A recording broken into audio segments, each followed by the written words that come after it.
राज्यातील बऱ्याचशा भागांमधील पाऊस आता थांबणार आहे, तर काही भागांमध्ये मात्र आजपासून पुढील 2 ते 3 दिवस पाऊस कायम राहू शकतो।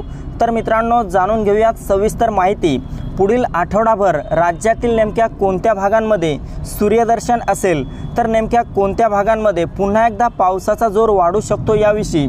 पण त्यापूर्वी चॅनलवर नवीन असाल तर आपल्या चॅनलला सबस्क्राईब अवश्य करा।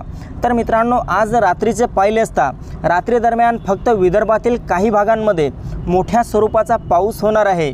यामध्ये अकोला, अमरावती, नागपूर, गोंदिया, गडचिरोली, चंद्रपूर, भंडारा या परिसरात मोठा जोरदार स्वरूपाचा पाऊस आज रात्री झालेला पाहायला मिळू शकतो।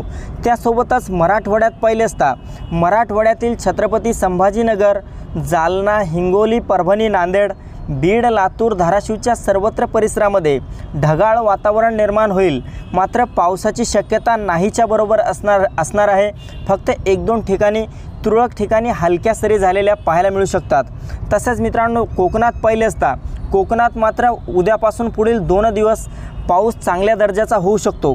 यामध्ये मुंबई, ठाणे, पालघर, रत्नागिरी, रायगड, सिंधुदुर्ग, राजापूर, सावंतवाडी, कल्याण, डोंबिवली, वसई विरार एकंदरीत सर्वच कोकणामध्ये उद्या आणि परवा 2 दिवस पावसाचा जोर काहीसा जास्त राहील।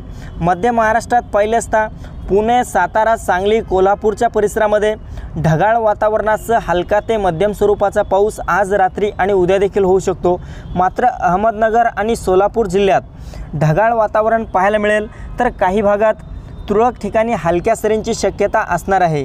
मित्रांनो, उत्तर महाराष्ट्रात पाहिले असता उत्तर महाराष्ट्रातील नाशिक, मालेगाव, नंदुरबार, धुळे, जळगाव, चाळीसगाव, मनमाडच्या परिसरामध्ये आज मध्यरात्री दरम्यान ढगाळ वातावरण निर्माण होऊन काही भागात हलक्या पावसाची शक्यता असणार आहे।